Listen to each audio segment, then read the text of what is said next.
वो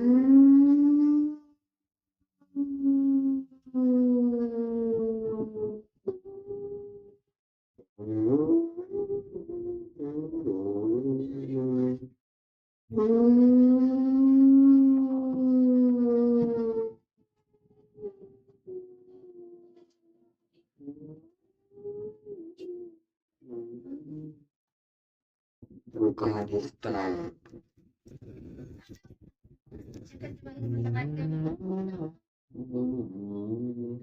कहानी कब्र का पहला रात।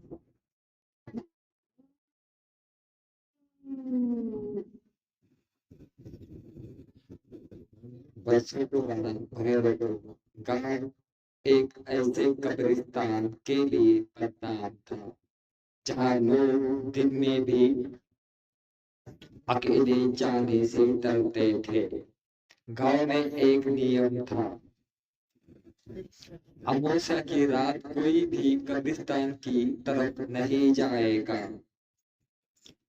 लेकिन किसी को यही नहीं पता था कि आखिर क्यों। एक सुबह पूरे गांव में हड़कंप मच गया। कब्र नंबर 13 पूरी तरह खुली हुई थी। मिट्टी बाहर बिखरी थी। लड़की का ताबूत अंदर टूटा पड़ा था, लेकिन लाश गायब थी। कब्र के आसपास इंसानों के पैरों के निशान नहीं थे।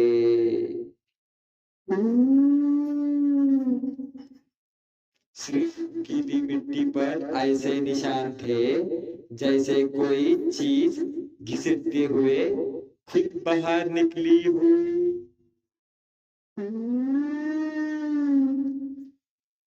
गांव वालों ने तुरंत कब्र बंद कर दी, लेकिन अगले ही महीने अमावस्या के बाद कब्र नंबर 14 भी खाली मिली।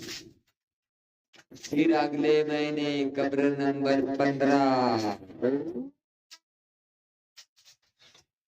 अब यही सिलसिला हर अमावस्या को होने लगा। कोई चोर नहीं पकड़ा गया, एक कोई जानवर नहीं दिखा। फिर भी हर महीने एक नई कब्र खाली हो जाती थी। इस घटनाओं की सच्चाई जानने के लिए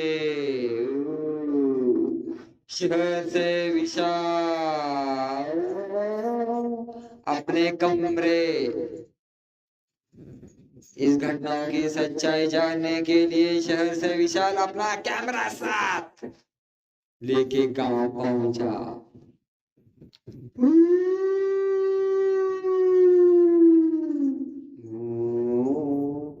उसने तय किया, आज अमावस्या की रात में कब्रिस्तान में छिपकर पूरी रात बिताऊंगा। छुपकर पूरी रात बिताएगा। ठीक रात ठीक 12 बजे हवा अचानक बिल्कुल शांत हो गई। कुत्तों का भौंकना बंद हो गया। पेड़ों की पत्तियां भी हिलना बंद हो गई। तभी कब्र नंबर 16 की मिट्टी अपने आप हिलने लगी।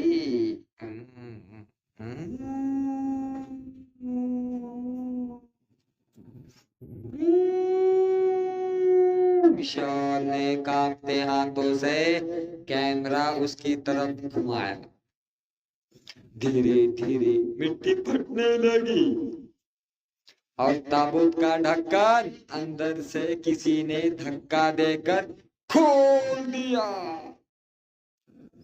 विशाल की सांसें रुक गई, क्योंकि ताबूत के अंदर पड़ा मुर्दा धीरे धीरे बैठ रहा था। विशाल के हाथ कांप रहे थे।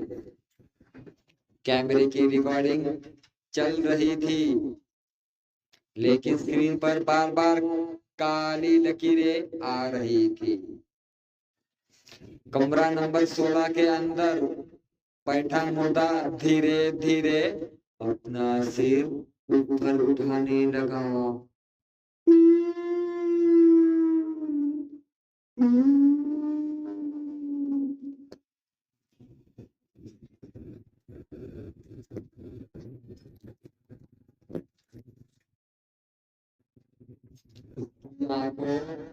उसकी आंखें पूरी तरह सफेद थी और चेहरे पे ऐसी मुस्कान थी जो किसी इंसान की नहीं हो सकती। फिर ये बिना किसी सहारे के ताबूत से बाहर निकल आया।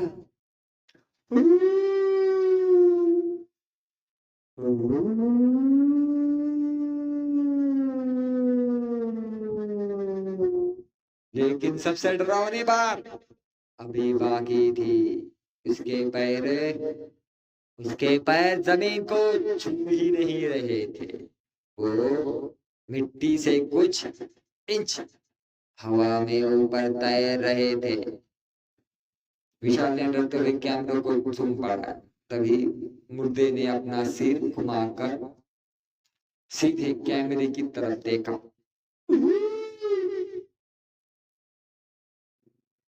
और मुस्कुरा दिया। उसी पल कैमरे की स्क्रीन काली हो गई। रिकॉर्डिंग पर बैटरी शंपर से सीधे बैटरी 100 से सीधे 0 हो गई। विशाल ने भागने की कोशिश की, लेकिन उसके पैरों के नीचे की मिट्टी दलदल की तरह धंसने लगी। उसे लगा जैसे नीचे से दर्जनों हाथ उसे उसके टखनों को पकड़ रहे हो।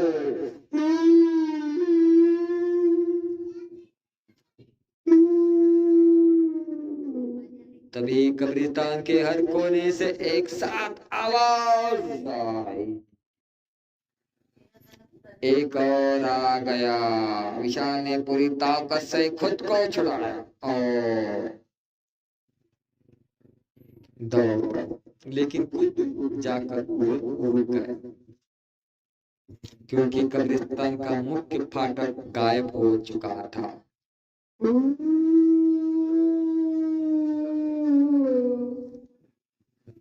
जहां लोहे का बड़ा दरवाजा होना चाहिए था, वहां अब सिर्फ एक लंबी अंधेरी दीवार खड़ी थी और उस दीवार पर ताजी मिट्टी से किसी ने लिखा था, अब अगली कब्र तुम्हारी है। विशाल ने कांपते हाथों से दीवार पर लिखा संदेश मिटाने की कोशिश की, लेकिन जैसे ही उसने मिट्टी को छुआ, दीवार से खून की पतली धार बहने लगी। वो घबराकर पीछे हट गया। अचानक दूर एक लालटेन की हल्की रोशनी दिखाई दी। एक बूढ़ा आदमी धीरे धीरे उसकी ओर आ रहा था। वो कब्रिस्तान का चौकीदार था। उसने धीमी आवाज में कहा, अगर जिंदा रहना चाहते हो मेरे पीछे आओ। विशाल बिना कुछ बोले उसके पीछे चल पड़ा। चौकीदार ने दरवाजा बंद किया और फुसफुसा,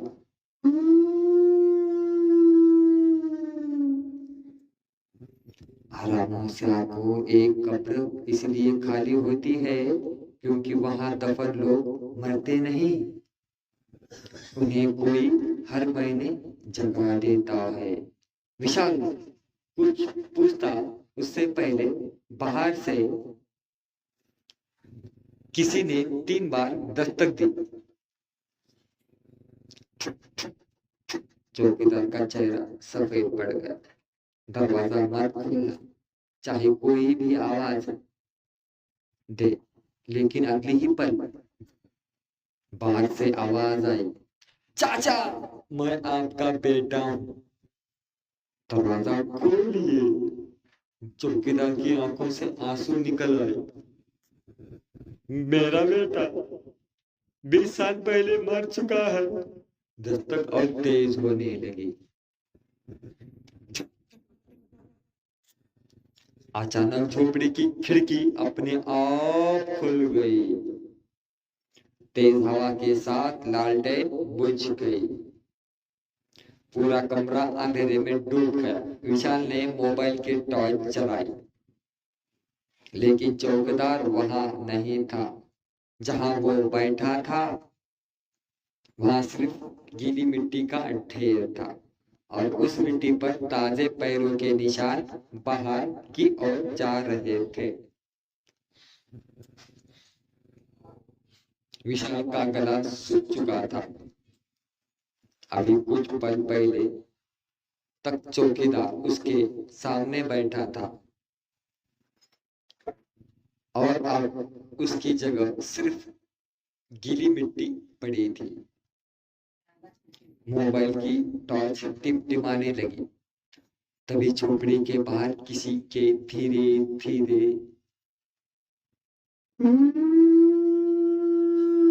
चलने की आवाज आई।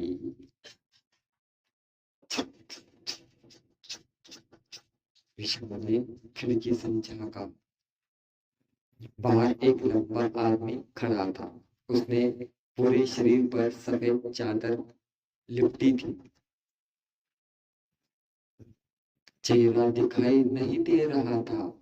उसके हाथ में एक पुराना फावड़ा था जिस पर ताजा खून लगा हुआ था। वह बिना कुछ बोले कब्र नंबर 17 की ओर बढ़ा। विशाल डरते डरते उसके पीछे चल पड़ा। वह आदमी कब्र के सामने रुका और बिना किसी मेहनत के फावड़ा जमीन में गाड़ दिया। अचानक मिट्टी अपने आप हटने लगी। कुछ ही सेकंड में पूरी कब्र खुल गई। सफेद चादर वाला आदमी धीरे धीरे बोला, आज एक और जागेगा। अगले ही पल ताबूत के अंदर से किसी बच्चे के रोने की आवाज आने लगी। माँ, मुझे बाहर निकालो। विशाल का दिल जोर जोर से धड़कने लगा। उसे याद आया कि गांव वालों ने बताया था इस कब्र में 8 साल पहले एक पूरे परिवार को दफनाया गया था, लेकिन उस परिवार में कोई बच्चा था ही नहीं। रोने की आवाज अचानक हंसी में बदल गई। फिर ताबूत का ढक्कन जोर से खुला और अंदर से एक काला सूखा हुआ हाथ बाहर निकला। उसी समय सफेद चादर वाला आदमी धीरे धीरे अपना चेहरा घुमाकर विशाल की ओर देखने लगा, लेकिन चादर के अंदर कोई चेहरा था ही नहीं, सिर्फ एक गहरा काला अंधेरा। और उस अंधेरे से 2 लाल आंखें विशाल को घूर रही थी।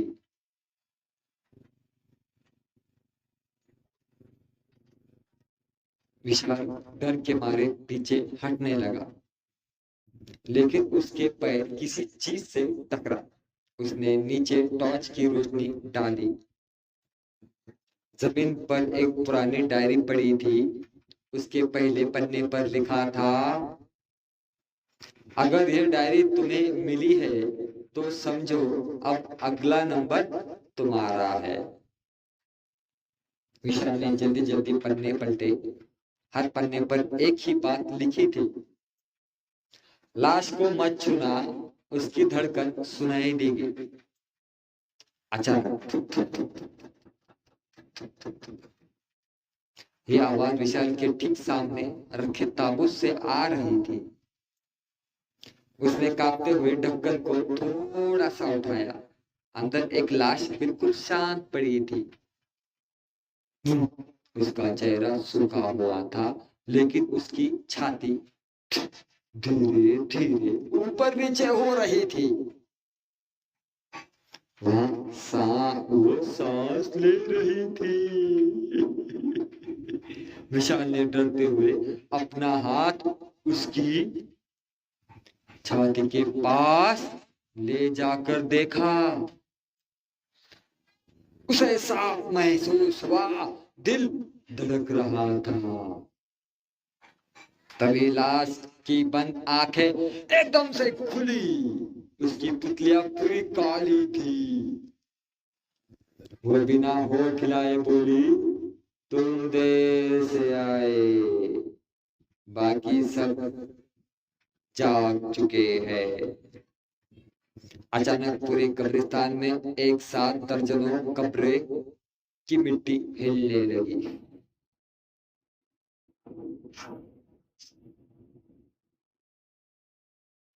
एक नहीं, दो नहीं, बल्कि हर तरफ ताबूत के ढक्कन खुलने की आवाज आने लगी।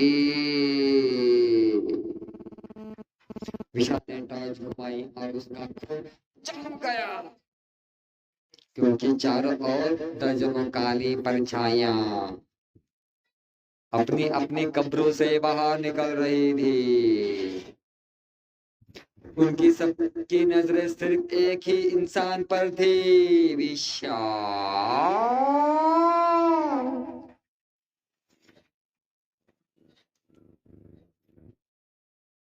विशाल ने भागने की कोशिश की, लेकिन कब्रिस्तान की हर पगडंडी बदल चुकी थी। जिस रास्ते से वो आया था, वह अब सिर्फ कब्रें ही कब्रें थी। चारों तरफ खड़ी परछाइयां धीरे धीरे उसकी ओर बढ़ने लगी। उनके कदमों की कोई आवाज नहीं थी, लेकिन हर कदम के साथ जमीन कांप रही थी। विशाल ने हिम्मत करके डायरी का आखिरी पन्ना खोला। उस पर लाल स्याही से लिखा था, अगर मृतकों की गिनती पूरी हो जाए तो एक जिंदा इंसान उनकी जगह ले लेता है। नीचे एक सूची बनी थी, कब्र नंबर 1, कब्र नंबर 2, कब्र नंबर 140। आखिर में क्या लिखा था? कब्र नंबर 40 खाली। विशाल ने घबराकर पूरे कब्रिस्तान में नजर दौड़ाई। उसे सचमुच सिर्फ 39 कब्रें दिखाई दे रही थी, लेकिन गांव के रिकॉर्ड के अनुसार यहाँ 40 कब्रें थी।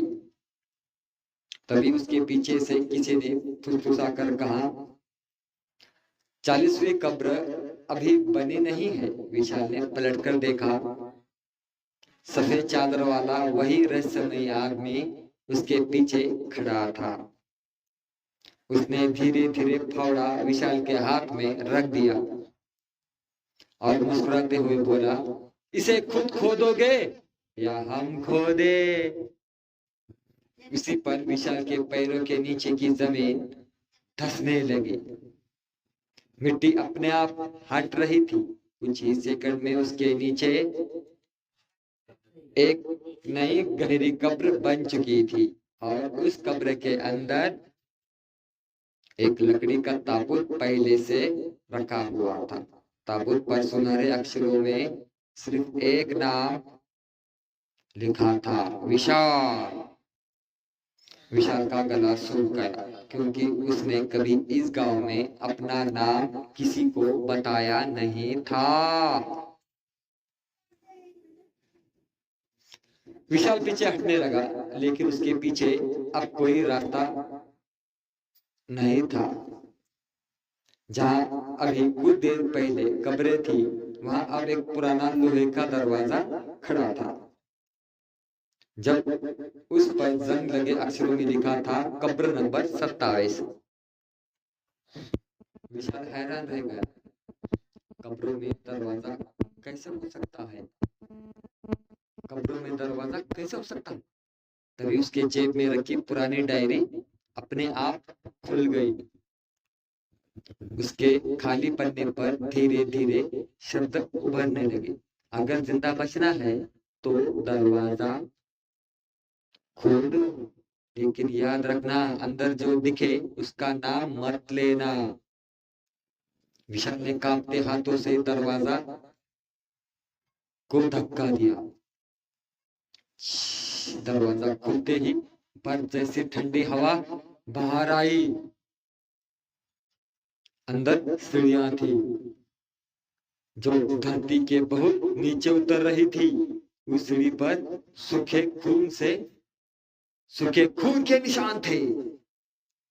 दीवारों पर नाखून से लिखा था, हमें बाहर मत आने देना। विशाल नीचे उतरता गया। उसके अचानक उसे किसी बच्चे की रोने की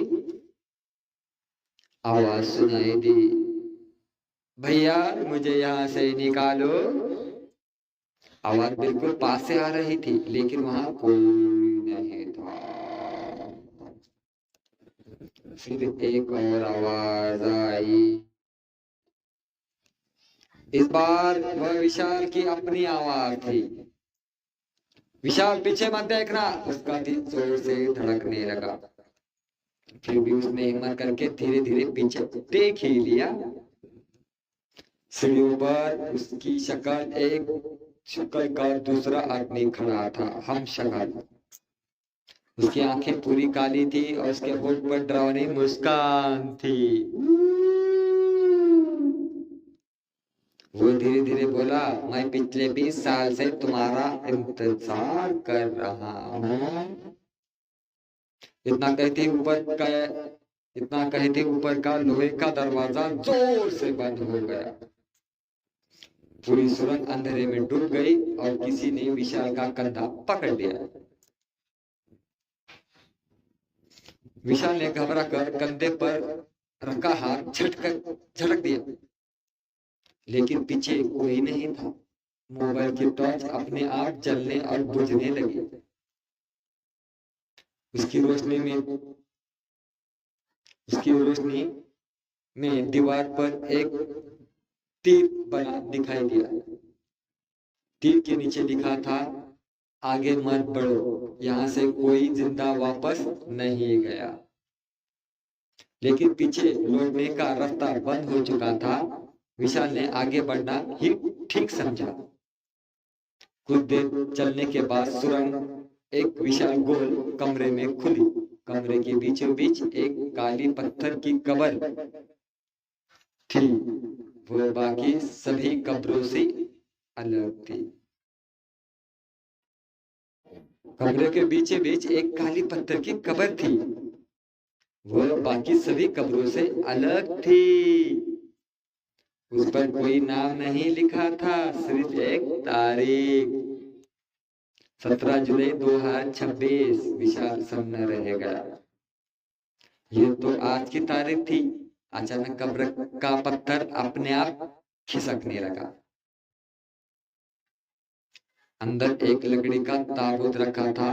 ताबूत का ढक्कन धीरे धीरे खुला और विशाल की सांसें रुक गई। उसके अंदर उसी का शव पड़ा था। वही कपड़े, वही चेहरा, वही हाथ में बंधी घड़ी। शव की आंखें बंद थी। विशाल कांपते हुए पीछे हटने लगा। तभी ताबूत से पड़े उसके हमशक्ल ने धीरे धीरे आंखें खोली। वो मुस्कुराया और फुसफुसाया, अब मेरी बारी खत्म हुई, अब तुम मेरी जगह ले लो। उस पर पूरे कैमरे में सैकड़ों आवाजें गूंज उठी। अगला रखवाला मिल गया और काली पत्थर की कब्र की चारों ओर जमीन से दर्जनों हड्डियां वाले हाथ बाहर निकलने लगे। काली पत्थर कब्रों चारों और जमीन से दर्जनों हड्डी वाले हाथ कबर बाहर से निकलने लगे, जो धीरे धीरे विशाल की ओर बढ़ रहे थे। अमूसा की आखिरी मंत्र। दर्जनों हड्डी वाले हाथ विशाल के पैरों को पकड़ चुके थे। वो पूरी ताकत से छूटने की कोशिश कर रहे थे, लेकिन जितना ही संघर्ष करता उतना ही जमीन उसे नीचे खींचती जाती। जितना ही भागता उतना उसको नीचे खींचती जा रही थी। तभी जेब में से एक रखी पुरानी डायरी तेजी से चमकने लगी। एक डायरी उसके सामने चमक उठी जो दिख रही थी। उसके आखिर खाली पन्ने पर अपने आप शब्द उभरने लगे। बुराई को हराया नहीं जा सकता, उसे सिर्फ उसके अपने बंधन में वापस भेजा जा सकता है। पन्ने के नीचे एक प्राचीन मंत्र लिखा था। विशाल ने कांपती आवाज में मंत्र पढ़ना शुरू किया। पहला शब्द निकलते ही पूरा कमरा जोर से हिलने लगा। दीवारों में दरारें पड़ गई। कब्रों से निकलती काली परछाइयां दर्द से चीखने लगी। लेकिन तभी सफेद चादर वाला रहस्यमय आदमी विशाल के सामने आ गया। इस बार उसने अपना चेहरा उठाया। चादर के अंदर कोई चेहरा नहीं था, बल्कि एक गहरा काला गड्ढा था, जिसके भीतर सैकड़ों लाल आंखें एक साथ चमक रही थी। बल्कि एक गहरा काला गड्ढा था, जिसके भीतर सैकड़ों लाल आंखें एक साथ चमक रही थी। वो गरजा, मंत्र पूरा मत पढ़ना, मंत्र पूरा मत पढ़ना, वरना जो नीचे सो रहा है वह हमेशा के लिए जाग जाएगा। विशाल एक पल के लिए रुक गया।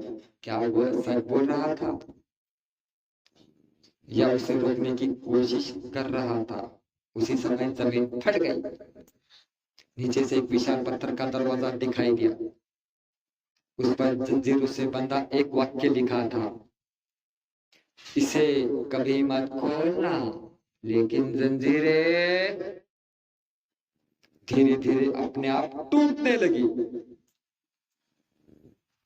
पत्थर के दरवाजे की आखिरी जंजीर भी टूट गई। दरवाजा अपने आप खुल गया। अंदर से इतनी ठंडी हवा निकली कि विशाल की टॉर्च तुरंत बुझ गई। कुछ सेकंड बाद जब उसने मोबाइल की हल्की रोशनी जलाई तो उसका खून जम गया। दरवाजे के पीछे कोई गुफा नहीं थी। वहां धरती के नीचे बसा एक पुराना शहर था। टूटी हुई इमारतें, सैकड़ों बंदर घर और हर घर के बाहर एक एक कब्र। पूरा शहर बिल्कुल शांत था। लेकिन अचानक सभी घरों की खिड़कियों में एक साथ पीली रोशनी जल उठी। धीरे धीरे हर घर का दरवाजा खुलने लगा। अंदर से सैकड़ों लोग बाहर निकले। उनके शरीर इंसानों जैसे थे, लेकिन चेहरों पर न आंखें थी, न नाक, न होंठ, सिर्फ एक काला खाली चेहरा। वे सभी बिना बोले विशाल की ओर मुड़ गए।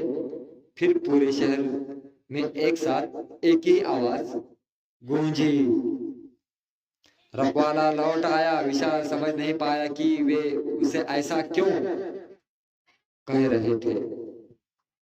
तभी शहर के बीचों बीच बने एक प्राचीन मंदिर का विशाल दरवाजा अपने आप खुला। मंदिर के अंदर एक काले पत्थर का सिंहासन रखा था। सिंहासन पर धूप से ढका हुआ एक पुराना मुकुट रखा था। जैसे ही विशाल उसकी ओर बढ़ा, डायरी का आखिरी पन्ना अपने आप फटकर जमीन पर गिर गया। उस पर सिर्फ एक चेतावनी लिखी थी, जो इस मुकुट को पहनेगा वह मृतकों का अगला राजा बनेगा।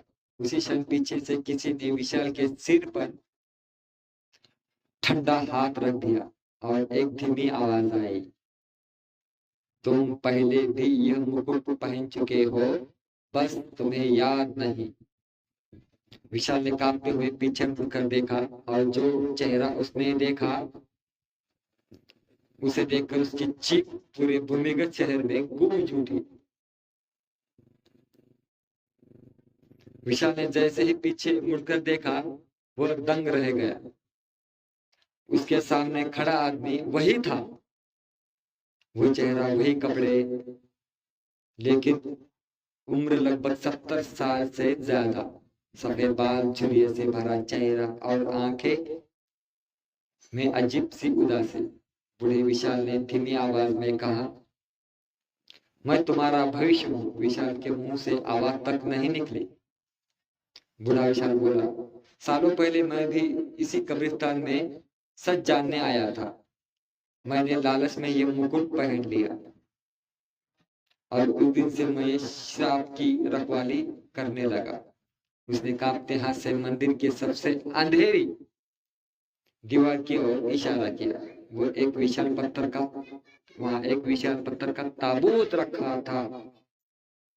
उस पर लोहे की मोटी जंजीरें बंधी थी। ताबूत पर सिर्फ एक पंक्ति खुदी थी, एक पंक्ति लिखी थी, जिसे दफनाया नहीं जा सकता, उसे केवल कैद किया जा सकता है। अचानक ताबूत के अंदर से धक धक धक धक धक की आवाज आने लगी। हर धड़कन के साथ पूरा भूमिगत शहर कांपने लगा। बूढ़े विशाल की आंखों में डर साफ दिखाई दे रहा था। अगर यह ताबूत खुल गया तो ऊपर की दुनिया में हर अमावस्या को सिर्फ एक नहीं हजारों कब्र खाली होगी। तभी ताबूत की पहली जंजीर अपने आप टूट गई, फिर दूसरी, फिर तीसरी। पूरा मंदिर गूंज उठा। सैकड़ों बिना चेहरे वाले लोग मंदिर के बाहर घुटनों के बल बैठ गए। वे एक साथ बोलने लगे, राजा जाग रहा है, राजा जाग रहा है। बूढ़े विशाल ने मुकुट उठाकर जवान विशाल के हाथ में रख दिया। उसकी आंखों से आंसू बह रहे थे। अब सिर्फ दो रास्ते थे, या तो मुकुट पहनकर हमेशा के लिए इस बुराई को कैद रखो, या भाग जाओ और पूरी दुनिया को इसके हवाले कर दो। विशाल ने कांपते हुए मुकुट की ओर देखा और ताबूत का ढक्कन धीरे धीरे ऊपर उठने लगा। ताबूत का ढक्कन आधा खुल चुका था। उसके अंदर से काला धुआं पूरे मंदिर में फैलने लगा। जैसे जैसे धुआं बाहर निकलता बिना चेहरे वाले लोगों की चीखें तेज होती जाती। विशाल के हाथ में रखा मुकुट कांप रहा था। बूढ़े विशाल ने आखिरी बार कहा, फैसला अभी करना होगा। विशाल ने गहरी सांस ली और मुकुट अपने सिर पर रख लिया। जैसे ही मुकुट उसके सर को छुआ, उसकी आंखों के सामने सैकड़ों साल पुरानी यादें चमकने लगी। उसे पता चला कि यह शाप किसी भूत का नहीं था। सदियों पहले एक तांत्रिक ने अमर होने के लिए एक भयानक अनुष्ठान किया था। अनुष्ठान अधूरा रह गया और उसकी अंधेरी शक्ति इसी भूमिगत शहर में कैद हो गई। उस शक्ति को रोकने के लिए हर पीढ़ी में एक रखवाला चुना जाता था। बूढ़ा विशाल भी कभी ऐसा ही रखवाला था। अब उसकी ड्यूटी खत्म हो चुकी थी। तभी बूढ़े विशाल का शरीर धीरे धीरे धूल बनकर हवा में बिखर गया। मंदिर की दीवारों पर बनी दरारें बंद होने लगी। ताबूत फिर से बंद हो गया। टूटी हुई जंजीरें अपने आप जुड़ गई। बिना चेहरे वाले सभी लोग एक एक करके धुएं में बदल गए। ऊपर कब्रिस्तान में हर खुली हुई कब्र अपने आप बंद होने लगी। सुबह की पहली किरण वर्षों बाद, सालों बाद उस कब्रिस्तान पर पड़ी। सुबह की पहली किरण वर्षों से बाद, कितने वर्षों से कब्रिस्तान पे पड़ी। गांव वाले हैरान थे। सारी कब्रें अपनी जगह थी, लेकिन कब्र नंबर 40 अब खाली नहीं थी, उस पर एक नया पत्थर लगा था। उस पर सिर्फ एक नाम लिखा था, रखवाला। किसी को पता नहीं चला कि विशाल कहाँ गायब हो गया। लेकिन आज भी हर अमावस्या की रात अगर कोई इस कब्रिस्तान के पास जाकर ध्यान से सुने तो हवा में धीमी आवाज सुनाई देती है, वापस लौट जाओ, मैं अभी भी पहरा दे रहा हूँ। तरह लाइक करा, सब्सक्राइब करा, कमेंट करा, कहानी समाप्त। लाईक कमेंट शेअर जरूर करा। काल्पनिक कथा आहे, कोणता आहे, गोष्टीचा कसा आहे, काही सबब माहिती आहे, कमेंट करा, लाईक करा, शेअर करा। कमजोर दिल के ना देखे तो बाय बाय दोस्तों। काल्पनिक कथा आहे, कोणत्या गोष्टीचा कसा आहे, काही सबब नाही, तुमच्या मनोरंजनासाठी हा व्हिडिओ बनवला गेलेला आहे मित्रांनो। Bye bye.